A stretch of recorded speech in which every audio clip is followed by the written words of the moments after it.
Salam kebajikan buat kita semua.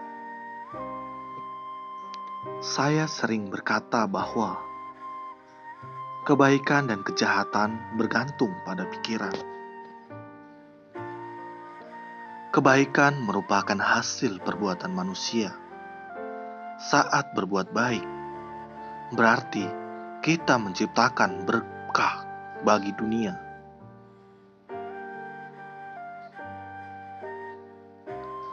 Kejahatan juga merupakan hasil perbuatan manusia. Sebersit pikiran menyimpang dapat menyebabkan timbulnya niat buruk. Kejahatan bisa memicu bencana bagi dunia.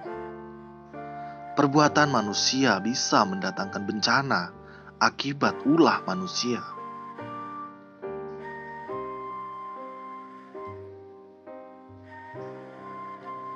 Ketamakan, kebencian, dan kebodohan yang terus terakumulasi dalam keseharian juga bisa memicu ketidakselarasan 4 unsur alam.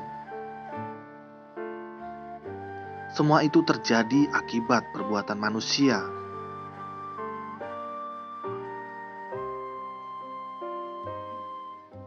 Karena itu, Buddha berulang kali datang ke dunia demi membimbing semua makhluk. Dimanapun Buddha membabarkan Dharma, pasti ada dewa yang melindungi tempat itu.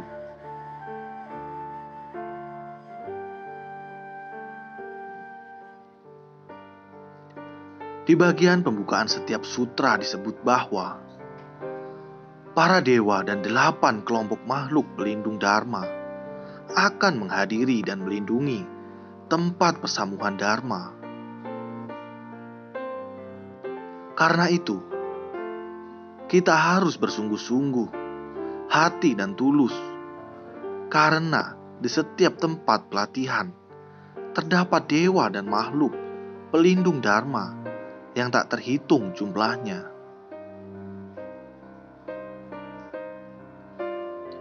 Saya pernah berkata kepada kalian bahwa setiap kita memegang satu sila, maka akan ada 5 dewa yang melindungi kita. Jika kita menaati 5 sila, maka akan ada 25 dewa yang melindungi kita. Saya pernah berbagi kisah ini dengan kalian.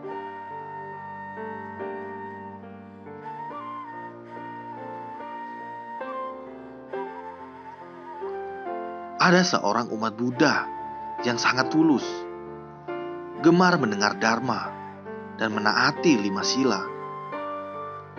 Apapun yang terjadi di dunia, dia selalu selamat dari bahaya.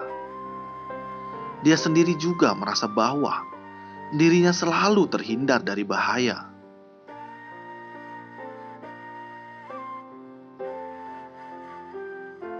Dia lalu bertanya kepada gurunya. Gurunya berkata kepadanya, "Karena kamu menaati 5 sila, maka ada 25 dewa yang melindungimu."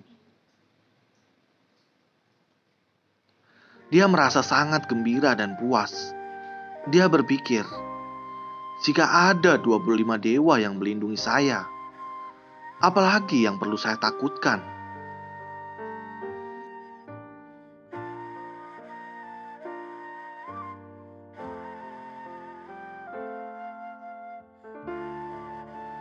Sejak itu, dia mulai bersikap sombong dan tidak lagi rendah hati terhadap orang lain. Mulanya, ia sangat menghormati kehidupan dan menjalani pola hidup vegetarian. Tetapi dia mulai berpikir, berhubung sudah memahami Dharma, maka tidak boleh melekat.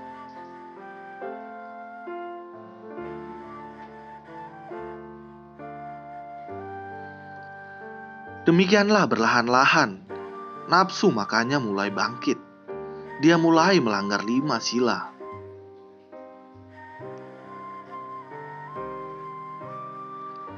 Suatu hari, usai makan, Karena merasa lelah, dia pergi beristirahat sejenak.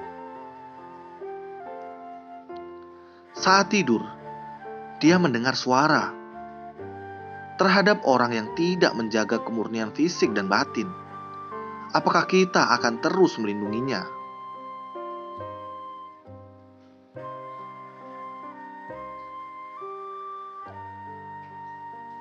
Setiap dewa pelindung berkata bahwa melihat sikapnya, mereka akan berhenti melindunginya. 25 dewa pelindung dari 5 sila mengecam sikapnya dalam keseharian yang tidak bersungguh hati menaati sila.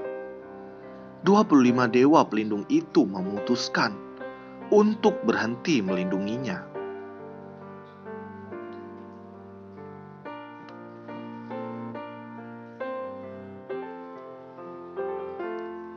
Mereka semua pergi meninggalkannya. Dia seperti mendengar suara kecaman dan tahu bahwa itu adalah suara para dewa pelindung Dharma.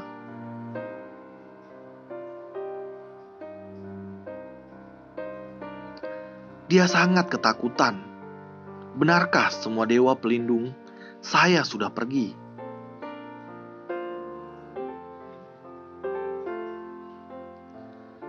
Dia kembali bertanya kepada gurunya. Saat melihatnya, gurunya menggelengkan kepala dan menghela napas. Sayang sekali. Apa yang disayangkan? Sayang sekali kamu tak lagi menaati 5 sila.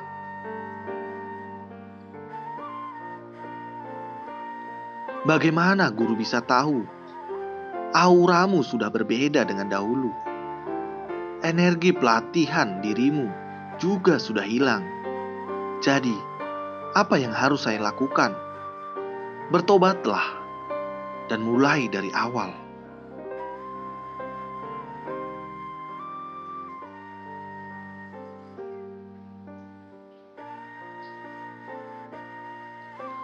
Meski ini hanya sebuah kisah, tetapi kita harus tahu bahwa dewa dan para makhluk pelindung Dharma hanya akan melindungi kita jika kita melatih diri.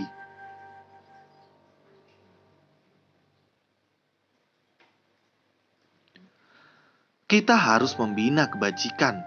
Dengan membina kebajikan, baru kita akan memperoleh. Jika tidak melatih diri, maka kita tidak akan memperoleh manfaat dan memiliki kebajikan.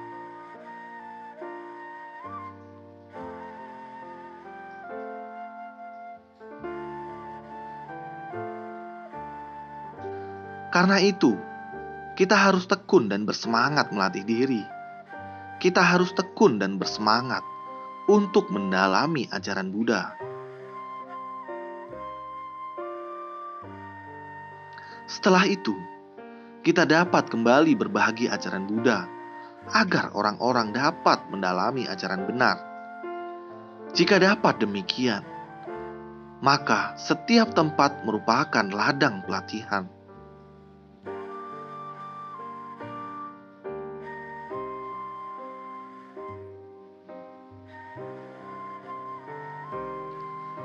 Dewa dan para makhluk pelindung Dharma selalu ada di ladang pelatihan batin kita. Kita harus menaati sila dan melakukan tindakan nyata. Kehidupan di dunia tidak kekal. Segala sesuatu di dunia bersifat semu dan tidak nyata. Hanya saja manusia telah terbuai oleh nafsu keinginan.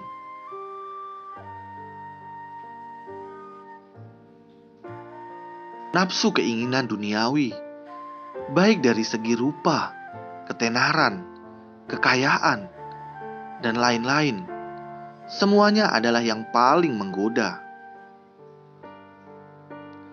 Membuat orang sulit menenangkan hati, dan membuat orang sulit mempertahankan sila dan keteguhan pikiran.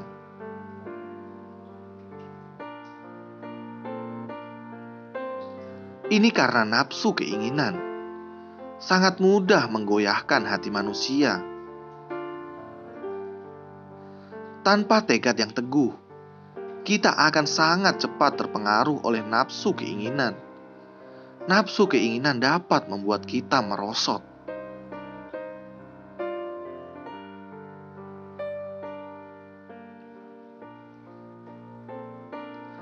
Setelah menyadari hal ini, kita akan tahu bagaimana caranya melindungi fisik dan batin kita agar tidak terpengaruh nafsu keinginan. Dengan demikian, bodhisattva akan muncul untuk membimbing kita.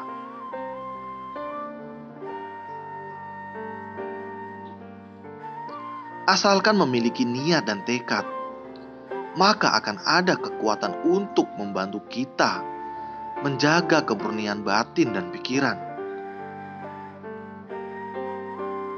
Jadi, yang terpenting adalah kita harus menaati sila, membina berkah, serta mempraktikkan dana, sila, kesabaran, semangat, konsentrasi, dan kebijaksanaan.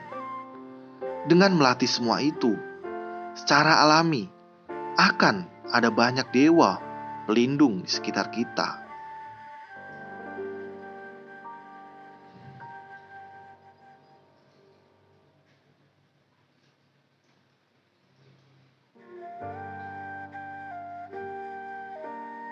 Sekian dan terima kasih. Semoga video ini bermanfaat. Sabe sata, Bhavantu Sukhitata.